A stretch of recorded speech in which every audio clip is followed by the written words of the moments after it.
Welcome back. It's time for our next session in store for all of you, wherein we managed to gather another brand anecdote. It's interesting to see some of the brands that have gained a lot of equity over the years. Most importantly, the mind space. And one such brand that is spreading fragrance in the Middle East and vision for India is none other than, well, we all know what we're talking about. Of course, it has to be none other than Ajmal International. We have with us Abdulla Ajmal, Deputy Chief Operating Officer of Ajmal International, who will be sharing his thoughts with all of you. In fact, having gained valuable experience in the United Kingdom, when Abdulla returned to Dubai, he further developed the French-aligned fragrance line with Ajmal perfumes and succeeded to diversify Ajmal's clientele through an effective brand positioning strategy.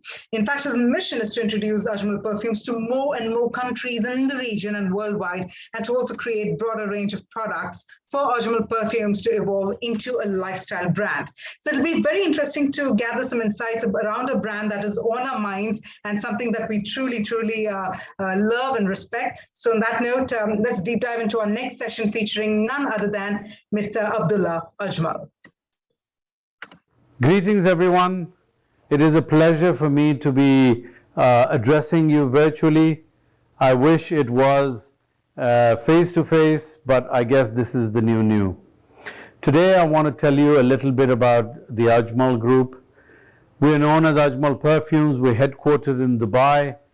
We started our journey, in fact it was my grandfather who founded the company. We come from a small village, today it's a district, called Hojai in Assam. It's about 160 kilometers from the capital Guwahati. And initially my grandfather came from a farming background, but being an entrepreneur by spirit, he realized very early on that agriculture is not something that he could rely on to look after his fairly large family. So he tried a few things with pulses and rice, etc., but something just didn't click. He was then introduced to something called oud. Oud is a commodity, and today oud is in huge trend all over the world in the perfumery industry. And oud, the best quality of oud in the world comes from India. And the only place oud grows in India is in Assam. Initially, my grandfather started from getting the oud from the jungles, passing it on to traders in the village, who would then travel to Bombay, now Mumbai, to trade with the Arabs. Arabs have been trading with, and I'm sure you all know that Arabs have been trading with India for centuries, primarily for textiles, spices and perfumes. Initially, it was the middlemen who would come to Bombay, and then they would then pass it on to traders at the time, which was primarily from Kuwait and Saudi in those days. In the early 50s, Granddad came to Bombay to come closer to the customer. 51 was when the company was registered in Bombay, and that's where our story really begins. We are celebrating our 70th year of existence today. I'm the first of the third generation who's in the business, and I'm very proud to be so. So once Granddad started dealing with the Arabs who were coming to India for their wares, he realized that he needed to be closer to the customer. And that's why in the 50s he took his first journey to the GCC. Within the GCC, he happened to come to UAE, where he met the rulers. He was very enamored and very impressed with the vision of the rulers of UAE, particularly Abu Dhabi and Dubai. And it was in the 70s when he asked his second son, my uncle Fakhruddin, to move to Dubai and set up our first shop in Dubai. So in 1976, my uncle set up the first store in Dubai. And then our journey of retail started from there on.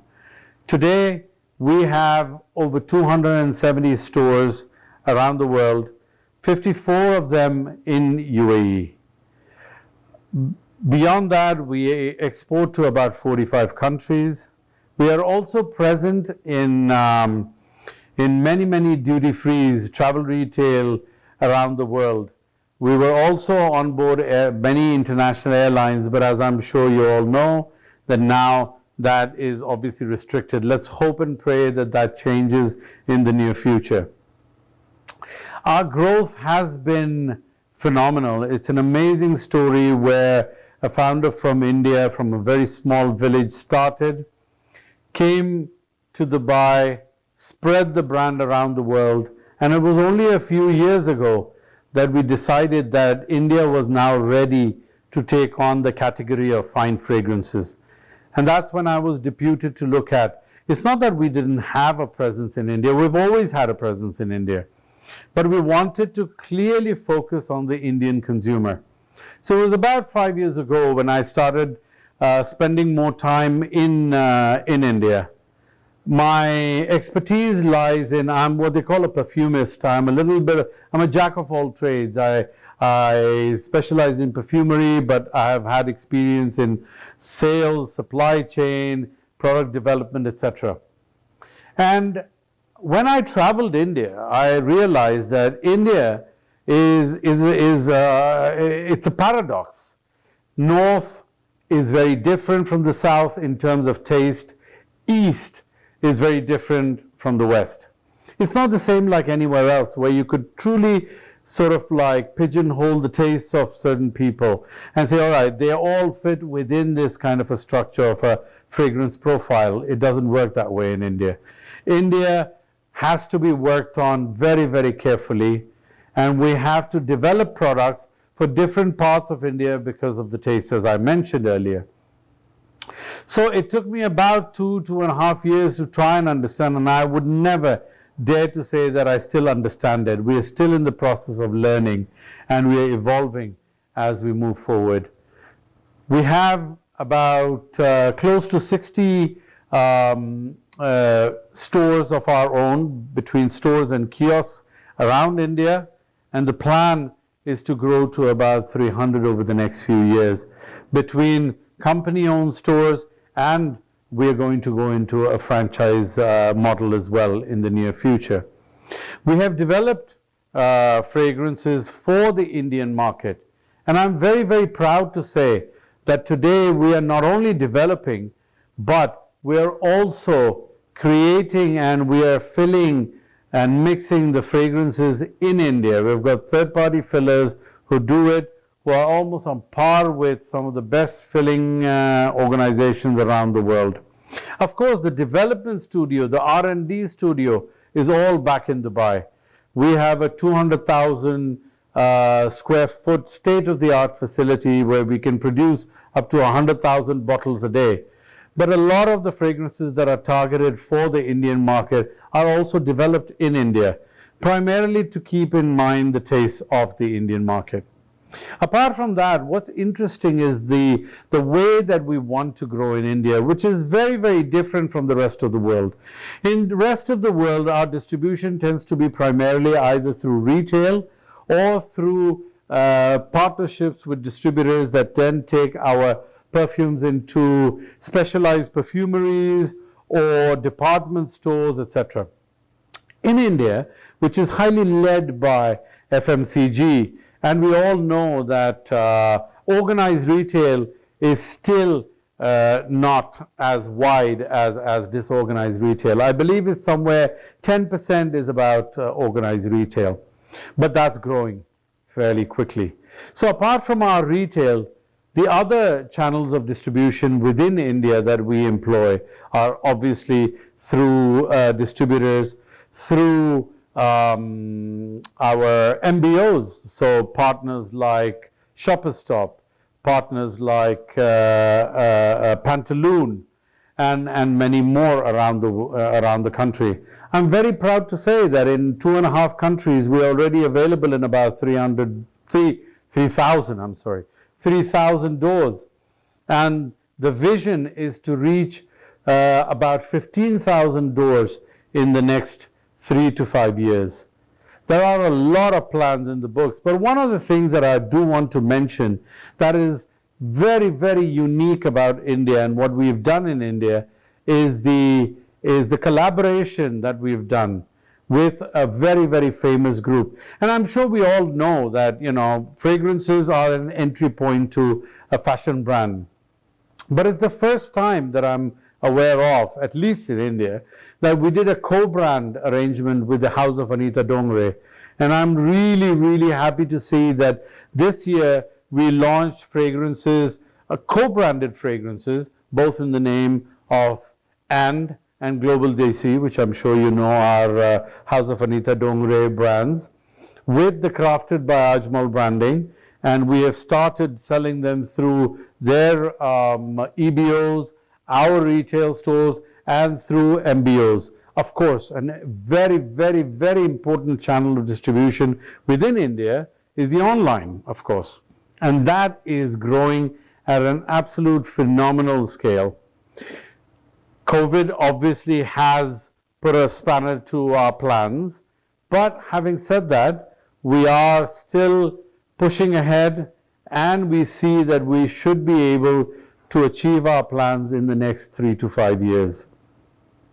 My vision for India is to become the #1 fine fragrance brand in the country, and for the world is to be available globally, perhaps not in every small town in the world, because as Ajmal, we don't want to be a commercial brand. We want to be a selective brand available in prestigious points of sale, but we certainly want to be. The vision is to become a global brand. And we believe that in the next 3 to 5 years, we should be able to achieve that. Coming back to India, it is a huge market. What I can say is that the world that has learnt about perfumery and evolved in the world of perfumery in the last 120 years, I believe that India will achieve the same kind of adoptive growth with the consumers in the next 10 years. And I'm very, very passionate to be part of that journey. I want the Indian consumer to be availing of the same kind of products and the services that they would look forward to in different parts of the world. And this growth is being pushed by the millennials and the Gen Z particularly. And we are creating products to target these two categories particularly. And I'm very, very happy to see ourselves do a full circle. We started from a small village in India, we've gone to the world, and now we're coming back to India. We're putting a lot of focus, a lot of attention, a lot of developmental time and effort in the kind of work that we can achieve to getting to the consumer all across the length and breadth of the country. I believe that it's only a matter of time that the consumer, and I'm sure many of you will relate to this. In the olden days, a person had 1 or 2 bottles of perfume that they would use for years and years. Our objective is that the way over the years soap then went into talcum powder, which now has become a usage of deo, we want perfumery to become a ritualistic part of everyday grooming for the individual. People would use fragrances only during occasions. Our objective is to make that occasion everyday life, morning and evening. And that the day that is achieved, I will feel that we have been able to fulfill our dream to bring the kind of lifestyle that a lot of the counterparts outside of India enjoy, which our population, they aspire towards, either because they're watching it through the net, they're watching through movies, they're being exposed through travel that they go around, and we want them to enjoy the same kind of lifestyle. So, as I said before, our plans are to reach the kind of scale that India offers. There are multiple avenues, channels of distribution in India, which are very unique to India, and I believe we can take advantage of that and get to consumers not only in the metropolitan cities, but in tier 2, tier 3, tier 4 even cities that are truly supporting the growth story of India, either through retail or through distribution or, of course, through online. Thank you very much for hearing my story, hearing Ajmal's story. I hope you well, and take care, be safe, and be well. God bless.